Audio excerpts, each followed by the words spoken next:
अस्सलातु वस्सलाम अलैका या रसूल अल्लाह, अस्सलातु वस्सलाम अलैका या हबीब अल्लाह। यूट्यूब चैनल से कारी मोहम्मद रियाज कुरैशी का सलाम। अस्सलाम वालेकुम वरहमतुल्लाहि वबरकातुहू। पाकिस्तान में और पाकिस्तान से बाहर रहने वालों के लिए हम दुआ गो हैं कि अल्लाह पाक आपकी रूहानी, जिस्मानी, अंदरूनी, बैरूनी बीमारियां दूर फरमाए, आमीन। शादी के हवाले से बहुत सी वीडियो मैंने डाल चुका हूँ, लेकिन बहुत से हालात और वाक़यात ऐसे हो गए हैं कि शादियाँ करना दो बार हो गई।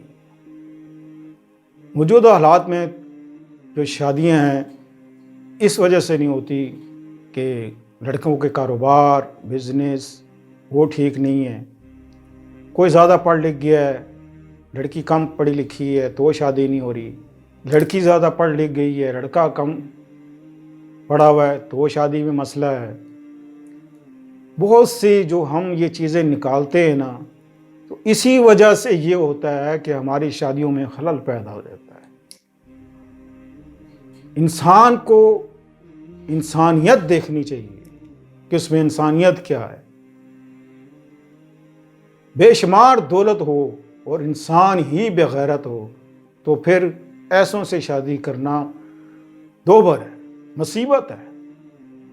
लेकिन कोई शरीफ इंसान हो, माकूल तनख्वाह हो, रिज़्क़ के हलाल खाता हो, उसके अंदर इंसानियत भी हो, बेशक तालीम कम हो या ज़्यादा, इससे कोई फ़र्क नहीं पड़ता, लेकिन उसमें इंसानियत होना लाजमी है।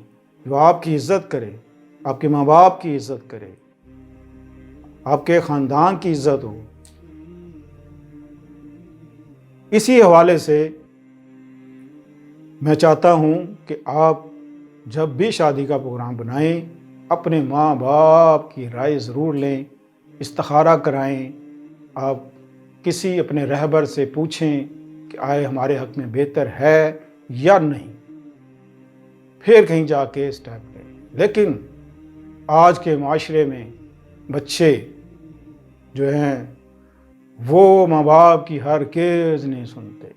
बहुत से कम ऐसे बच्चे हैं जो अपने माँ बाप के कहने पे कर लेते हैं, उनको फ़ायदा भी होता है। और जो बच्चे बच्चियाँ अपनी चिल्लाती हैं तो फिर उसका खुमियाजा भी भुगतते हैं। जब से तारिक जमील साहब ने ये कहा है कि माँ बाप के ऊपर कोई हक़ नहीं है कि वो बच्चियों को ज़बरदस्ती शादी कराएं, बच्चियाँ अपना हक़ खुद रखती हैं, बच्चे अपना हक़ खुद रखते हैं, बस इतना सा कह के वो खामोश हो गए। और यही रीज़न है कि उसके बाद एक ऐसी तबाही आई कि माशरे में बर्बादी हो गई। तारिक जमील साहब से मैं ये पूछना चाहता हूँ कि आपने इतना तो कह दिया, लेकिन इसकी थोड़ी सी वजाहत भी तो करनी थी, थोड़ी सी वजाहत भी तो करनी थी कि माँ बाप से पहले पूछो, माँ बाप से कहो। होता ये है कि माँ बाप पसंद माँ बाप की होती है और बच्चों से फिर पूछा जाता है। जो इस्लामी तरीका, जो शरई तरीका मैं आपको बता रहा हूँ, शरई तरीका है कि रिश्ता माँ बाप तलाश करते हैं और फिर बच्ची से राय ली जाती है, बच्चे से राय ली जाती है क्या बच्ची है तुझे मंजूर है या नहीं, ये लड़का है, ये तालीम है। अब इसका मतलब ये नहीं कि बच्चियाँ और बच्चे अपने रिश्ते खुद ढूंढते फिरें कि नहीं जी तारिक जमील साहब ने कहा। सुनाते हैं, ये देखो माँ बाप को सुनाते हैं। माशाल्लाह आपको अल्लाह ताला ने इतना इल्म दिया है, इतना कुछ दिया है, तो ये क्या एक छोटी सी बात करके आपने ख़त्म कर दी और एक तबाही मचा दी। ये गलत है। तो इसलिए हमारी बहुत सी बर्बादियाँ हो गई हैं। अगर आप शादी करना चाहते हैं अपनी बच्ची की और बच्चों की, तो हदीस सुन लें, उसके मुताबिक आप वजीफ़ा करें। इंशाअल्लाह अज़ीज़ अल्लाह ताला के हुक्म से रिश्ता ज़रूर आएगा, क्योंकि हमारे प्यारे रसूल सल्लल्लाहु अलैहि वसल्लम के मुँह से निकला। एक शख्स आया आप हज़ूर सल्लल्लाहु अलैहि वसल्लम की खिदमत में, या रसूलुल्लाह सल्लल्लाहु अलैहि वसल्लम कि मेरी बच्चियाँ हैं और मेरा कारोबार भी नहीं, बिज़नेस भी नहीं, फाके हैं, शादियाँ भी करनी हैं, मेरे पास कुछ भी नहीं है, मैं क्या करूँ।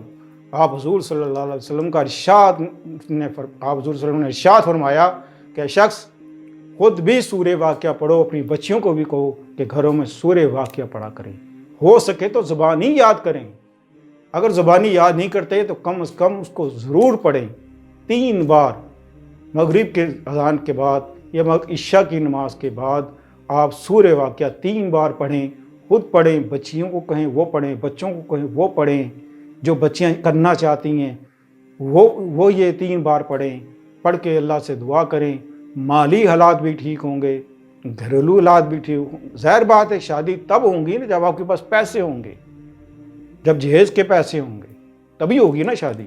تو اللہ تعالیٰ ہر چیز مہیا کرے گا، سب کچھ عطا کرے گا، اور غیب سے مدد ہوگی، غیب سے مدد ہوگی، آپ کی سوچ بھی نہیں کہ کہاں سے کیسے ہو گیا سب کچھ۔ میرے پاس تو کچھ بھی نہیں تھا اور میری بچوں کی شادی ہو گئی اور عزت کے ساتھ ہوئی۔ آپ یہ کریں، اس پہ عمل کریں، انشاءاللہ عزیز کرتے رہیں۔ اب یہ کتنے دن کی بات نہیں کہ 10 دن 15 دن، آپ کرتے رہیں، انشاءاللہ 40 دن نہیں گزریں گے کہ آپ کا یہ مسئلے مسائل ضرور حل ہو جائیں گے۔